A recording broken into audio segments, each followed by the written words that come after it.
Thanks very much. Yes, I have had a quick outfit change. And for those of you that knew me in a previous life with pink hair, since I no longer have pink hair, I instead have pink shoes. That's for you, DJ. Right. Thank you very much for the introduction.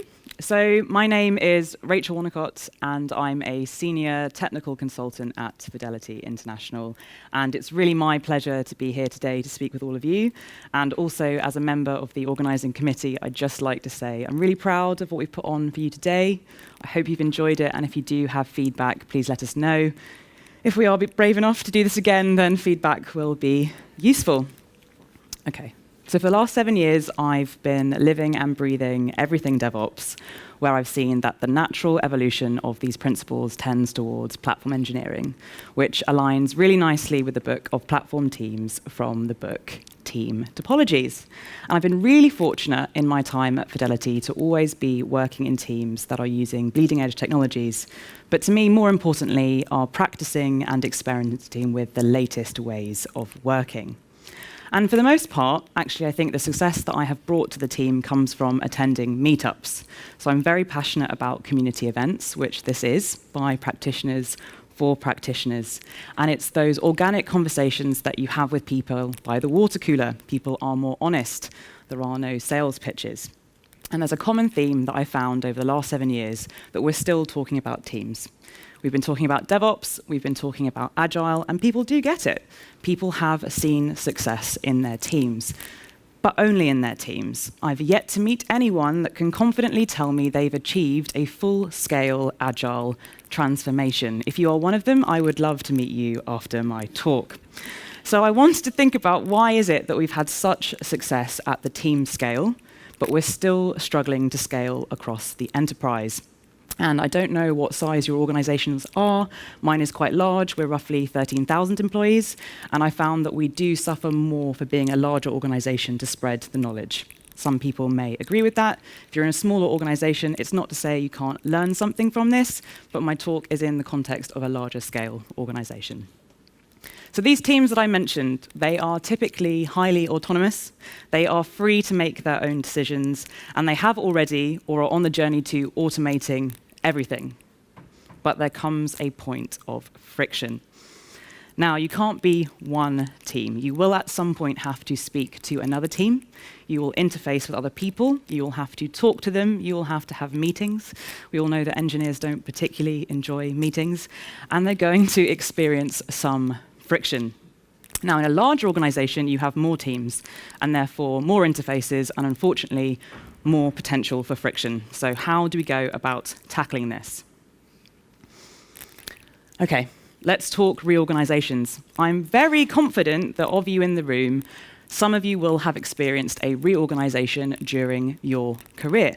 In fact, McKinsey said that 82% of executives have experienced an organizational redesign in their current company, and 70% of those actually had that reorganization happen in the last 2 years. So it is happening. And companies do need to periodically reorganize. We need to shake things up. We need to sort out what I like to call the organizational baggage. That is the inertia, the sticky routines, and the fiefdoms that will progressively undermine growth, or even, if you want to, change strategic direction. Now, with the onset of AI, you might agree that we are perhaps at a point in time where we do need to change our strategic direction in the face of major industry transformation. If we focus on the changes in technology, over all of your careers, however long they may be, you will have seen technology coming and going. We could talk about mainframes and monoliths to containerization, microservices, and cloud, just to drop in 5 buzzwords. If you're playing bingo, tick those off right now. And it makes sense, therefore, to also update your ways of working. And it follows then to reorganize your people to better enable those technologies to flourish, but also to allow those ways of working to be successful. And if you think about the reasons why we reorganize, they typically tend to come down to 2 things. Firstly, you want to boost innovation, but of course, we also want to improve financial performance. Not that many people have spoken about money directly, but it's going to feature in my talk. And the research shows that success, unfortunately, is almost always situational. So those drivers don't change the success of your reorg. Now, if you've ever used the phrase reorg, you've probably received some negative looks from people. There's a negative connotation to a reorg. If you've lived through one that you didn't agree with, it probably feels like baggage to you. So how do we go about this successfully? But Rachel, it's not really a reorganization, it's a transformation. And yes, that's true. Ultimately, while Team Topologies is a restructure, it is also a transformation, or more simply put, yet another cultural change. Unfortunately, I hate to tell you that the outlook here can also be a little negative. Most agile transformations fail. A Gartner report followed the journeys of several companies that embarked upon agile transformations in 2010, which is over 10 years ago now. So you could argue they're at the bleeding edge of trying to do this. Now, while many of those companies, and I'm going to lean on one example of the fintech ING, initially stated that they had great success. But in hindsight, they have later publicly announced that they didn't reap all of the benefits that they may have for two reasons. They did not fundamentally change the organizational structure, but more importantly, they did not change the relationship with the internal business customers. They simply bolted Agile on to the organization.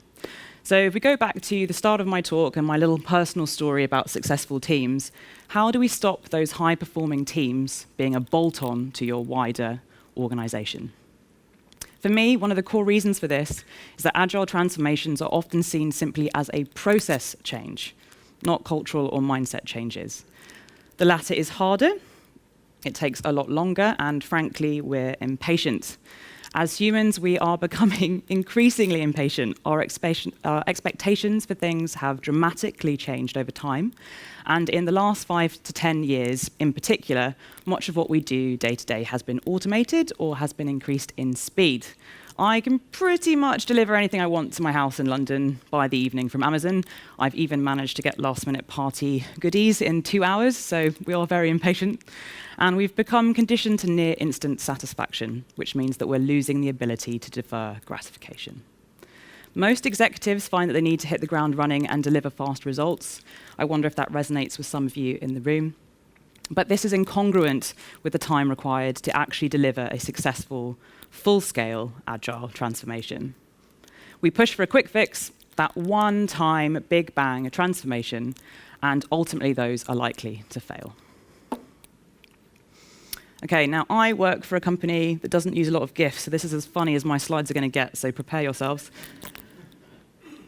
The inverse Conway maneuver. When I used the words inverse maneuver, the thing that came to mind was this video of a rather large FedEx truck precariously trying to park in quite a small driveway. And unfortunately, this actually is a good analogy for what it might feel like for some of you to implement the inverse Conway maneuver. And it would not be a talk about Team Topologies if we didn't talk about the inverse Conway maneuver. I'm sure you're all familiar with it, but I'm going to read it to you anyway.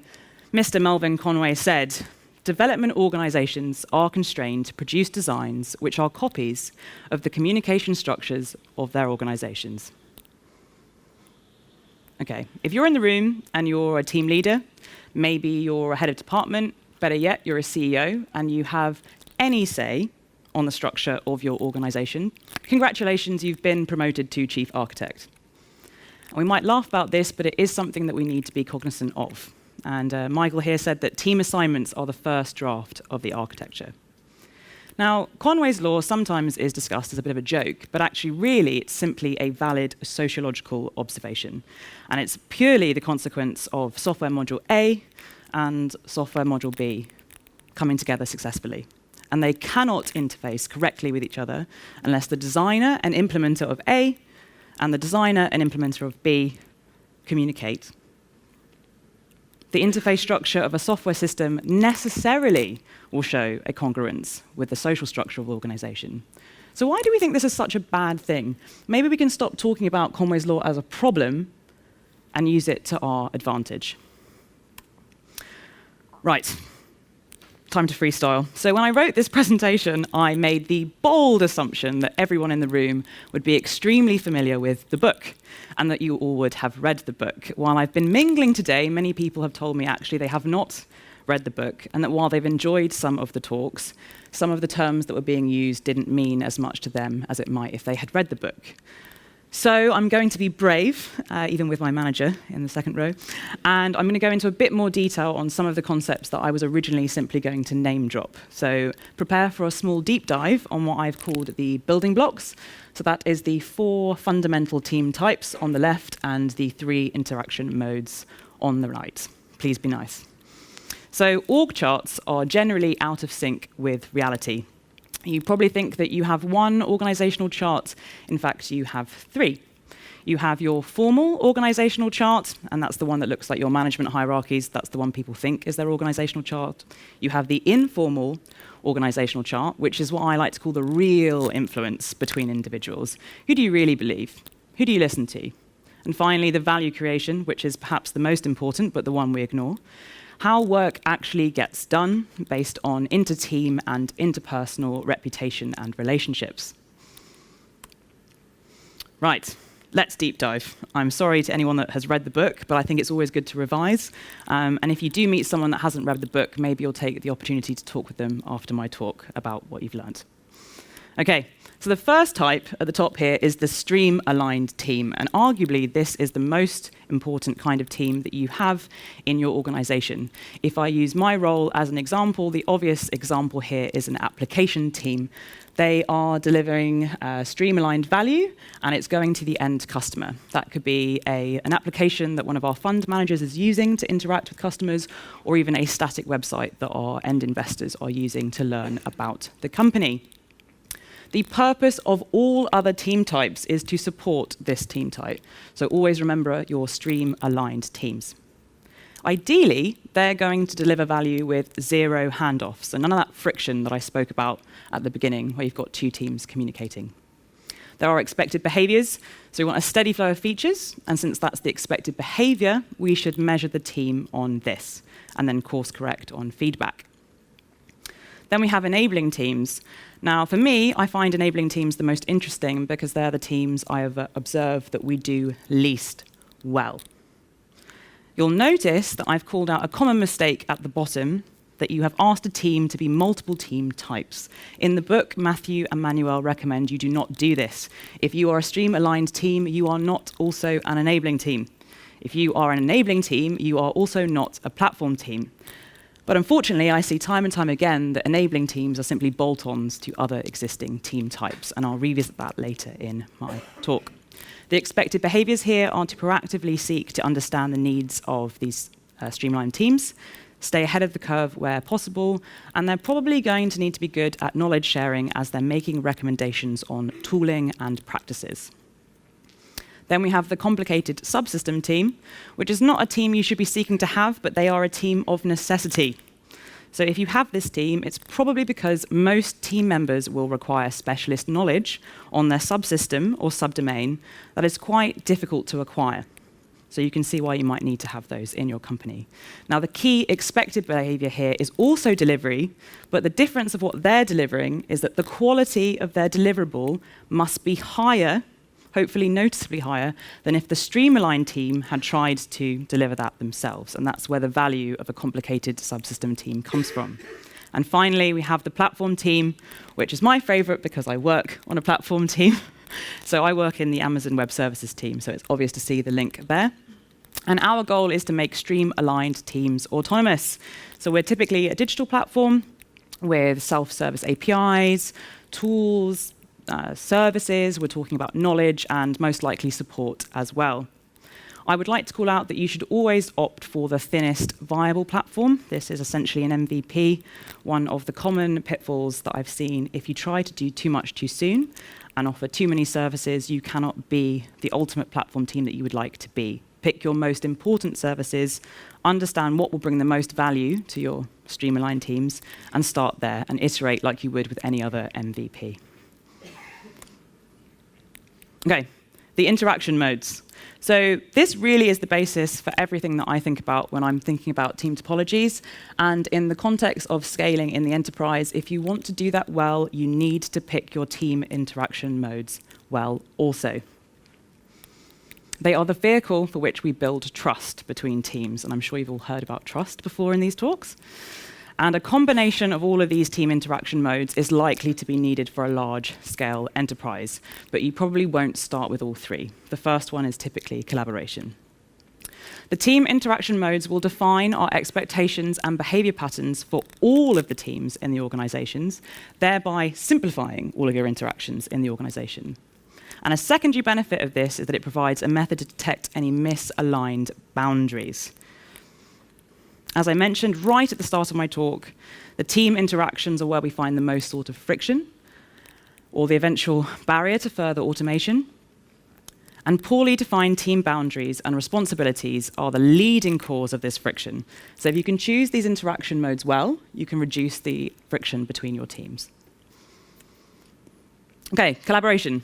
It's a common misconception that collaboration is always good. And while it may be true that there are positive outcomes from collaboration, it's very expensive for the teams partaking, both in time and energy, and therefore also in money. So it's really important that there's well-defined and balanced, valuable output from any collaborative engagement. And ideally, you know what you want the value to be before you engage in that collaboration mode to start with. Now, there's a really nice publication that I've got at the bottom here from 2018 from Ethan Bernstein and Jesse Shaw, I hope I've pronounced that correctly, called How Intermittent Breaks in Interactions Improves Collective Intelligence. Now, this particular paper has been downloaded over 76,000 times and cited in a further 72 citations in the last 2 years alone. So a lot of people are taking note. And I'm going to take this directly from the paper, so this is not me speaking. Prior research has shown that when people interact and influence each other while solving complex solutions, the average problem-solving performance of the group increases. But the best solution of the group actually decreases in quality. We find that when such influence is intermittent, it improves the average while maintaining a high maximum performance. So it's really important to take this in mind because sometimes actually by collaborating, you're going to reduce the value of the output that you have. But by doing the collaboration intermittently, you keep that output high while also improving all of the individuals that are partaking. So the collaboration interaction mode is really, really good for rapid discovery. So it can aid in the discovery of new things. And the main underlying reason for this, it avoids all of that costly handoff between the two teams because you've brought them together. Perhaps there is something significant that you would like to innovate upon, or you want to span the expertise across two teams. An example in my own recent history is when we were designing the migration to a greenfield cloud-based SD-WAN from an on-premises network. We combined the knowledge of the cloud team and the very deep knowledge of the networking enterprise services team. And we would not have been able to produce that product if we had not collaborated. Okay. X as a service. I did tell you this would be a deep dive. The benefits to the stream-aligned teams using the X as a service mode are very tangible. Teams can rely on certain aspects of their technology being provided to them as a service from another team, which will hopefully allow them to focus on more interesting tasks that will bring extra value to the customer, so they can give more focused solutions to their customers more quickly, which also hopefully drives profit growth. There are minimal downsides to this interaction, and the main challenge here is that it's hard to achieve. So by relying on something as a service, it really requires excellent work from the X as a service team. So this is really only suitable for the elusive, high-performing team, and that's why it's challenging. The model only works well when the service boundary is well chosen, well-defined, and well-implemented, with good service management practice from the team providing the service. Someone earlier was touching on the personality types that you might wish to have in these teams. If you're going to be providing a service, you need to want to provide a service to customers. We don't like writing documentation, but it's a must. So set that expectation in your teams when you begin to provide such a service in this interaction mode. It is possible that the team providing the service may not be able to scale with the increase in demand, and so the requests for new features should be considered, but not just built because they have been asked for. Be intentional with how you use this interaction mode. And finally, the last bit of my deep dive, we have facilitating. This also has very tangible benefits, again with few downsides, but instead challenges in implementation. There's often minimal enterprise appetite for a truly dedicated enabling team. I mentioned that earlier, in part because it requires experienced members of staff to be coaches, so not actively building something, designing something, or running it, which can be viewed as expensive. And actually, it's quite unappealing often for that experienced member of staff. They're probably good at running things and building things because they enjoy it. So asking them to step away from that and be coaches can be a difficult conversation. This often manifests as the expectation that a non-enabling team will take on facilitation mode in addition to one of the others, which, as we've already called out, is an anti-pattern. So my counsel to you really is to choose wisely. This is a really nice diagram I've taken from Henny Portman's blog. This is, of course, a snapshot. Your organization may not look like this, but it's an example of how different teams, fundamental team types, are using different interaction modes. And this little table down at the bottom shows you the typical and occasional modes that you might be using depending on the team type that you're in. And the first question you should ask yourself is, do you want to collaborate with a team, or actually do you want to consume something from them as a service? Always ask this question. And this decision will be present across all levels of your stack. So it could be, for example, in my team, I'm in a platform team offering Amazon, so infrastructure as a service. So I'm providing X as a service. Or do you want to have the collaboration modes to get that knowledge and rapid discovery across two different expertise for something greenfield? Be warned, existing architectures will initially push back. Existing culture will initially put back against the new ways of working. And team leaders must be ready. So I'm going to have a nice section of slides on team leaders. So if you're a team leader, a lot of this will hang in the balance with you and how you approach this. You have to live it and breathe it as much as your employees. Okay, I'm going to keep this brief because I want to move on to the fun bit. But I've coined this C cubed from my mathematics background, which is the collaboration common challenges. And for me, I've just noticed that collaboration is often mislabeled, or rather, facilitation is often mislabeled as collaboration. And they're two fundamentally different modes. And the expectations of the team will be different depending on whether you are facilitating and collaborating. So if you misrepresent this, this can lead to further friction. And people that are being facilitated to, who thought they were, in fact, collaborating, aren't necessarily going to get the enjoyment from that. And ultimately, we want to keep everyone happy to minimize friction. OK, we're going to have a little momentary blip while I flick to the slide. But if we can be quick, I invite you to use Menti with your phones. You snooze, you lose. 5, 4, 3, 2, 1. Okay, so I like to think that all of you in this room can give me a definition of agile, and I'm going to give you 1 minute absolutely tops, because I'm running slightly behind, to give me a definition. Take it off your ear. This one.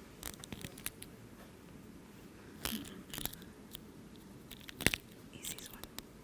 Okay, take it off. It's off. This one. No.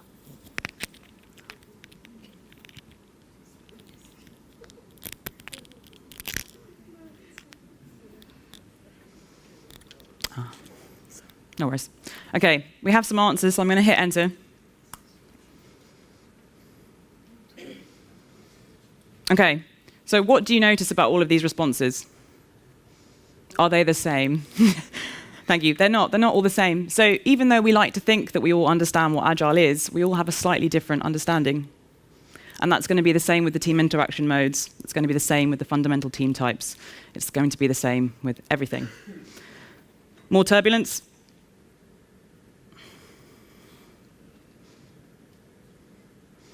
So why do I call this out? We need to have a shared definition of done. We need to be really clear on what our expectations are. We should not make assumptions. I recommend having a starting meeting with your two teams for any interaction mode where you set this definition. People will disagree. People will have different views, and that's fine. What you need to do is have strong opinions loosely held. So at the end of that meeting, you've defined what you expect from each other, and that's how you move forward. And if you change lots of people in the team, you need to rehab that conversation. You can't expect that when they come in, they're implicitly going to understand the culture that you've defined. And this gives you the freedom to define each of your teams and their interactions uniquely. OK, I'm going to skip this because Unfortunately, I went into a deep dive instead. So instead, we've got another activity. How do you draw toast? I would really love to have had a whiteboard, but it wasn't going to be possible in half an hour. But this is a great activity that I love to do. You would ask different people to come up. They can't see what they're drawing, and you give everyone the same question. How do you draw toast? Person 1 draws toast like this. Person 2 draws toast like this. Person 3, oof, quite the artist. It's probably one of mine, I reckon. I fancy myself as an artist. Okay, so an excellent illustration of why a team needs equal contribution. You can go to the website Draw Toast. Tom Wuyek, if I pronounced that correctly, has an amazing TED talk called Got a Wicked Problem? First Tell You How to Make Toast. And what he's highlighting is that everyone looks at a problem slightly differently. The emphasis could be at the back end or the front end. And by doing this kind of activity, you can understand where people look at problems. Are you detail-oriented? Do you like the big picture? Can you build a team that has both kinds of people? Okay, the role of team leaders. So I have minimal time left, so I'm going to make an executive decision of what to talk to you about. And I'm going to be bold and go to the study, take it from the top. So the influence of senior leaders on strategy is well documented. However, most of the research, and indeed leadership, focuses on development and tends to be on the development of strategy, with less attention being paid to the implementation. And that's where senior leadership comes in. There are some uncomfortable truths. So if any of you in here are team leaders or managers, I'm going to try and make you feel a little bit uncomfortable. It starts with people, not tools. No number of new technologies, languages, methodologies will outweigh your people. And a group of people under the same manager does not a team make. I'm going to say that louder for the people at the back. Team dynamics are much more valuable than individual contributions. And unfortunately, difficult high performers can do more harm than good. So when you're hiring a 10-star engineer, ask yourself, how do they work with other people? And unfortunately, it's your good people that are the most likely to leave. They're confident. They know they're going to get another job. You know, there are hiring freezes right now. You don't want to lose your good people. Value those people. Give them feedback. And unfortunately, that means you probably need to reward them. But this can also be an anti-pattern. If you want to encourage team behavior, you need to reward team behavior. So don't just encourage the individual. Don't make that person choose between their own performance, their own promotions, their own remunerations, and the success of the team. Encourage the team. A few more. You need good managers. They're hard to come by. A lot of people get promoted to management because they wanted to keep progressing, and most companies don't support individual contributors. Some people simply want to be technologists. If you don't allow this, you're going to put people into management that don't only do a bad job for themselves, they're going to let down their reports. And this is particularly important if you have new joiners or people that are learning. They need to be well supported. Managers themselves need training. And multiple managers for one report will create a conflict of interest. I've seen this a lot in international companies where you've got people that are reporting locally, reporting functionally, perhaps they're a member of two teams. That person will have to choose who they listen to, and unfortunately, people will listen to where the money is coming from. Is that what you want to encourage? So HR will also need to be aligned to agile ways of working. So to close, you'll be relieved. I have found a GIF. Now, this is the concept of critical mass. In a previous life, I was a physicist, so I've chosen this particular diagram. But I'm going to use the story of the dancing man. Imagine you're at a festival, and there's some peculiar individual doing this dance on his own. And you look at him and you think, he's a bit weird. I don't want to go over there. I'm going to move. But then someone else, that way inclined, has joined in. So now we're all doing this dance. And over time, more and more people join us. And at some point, we hit critical mass, where there are more of us dancing than there are not. And at that point, you formed a movement. And that's what you need to do with your agile transformations. And that's what you need to do with Team Topologies. So I'm going to leave you with the dancing man. Thank you very much for listening.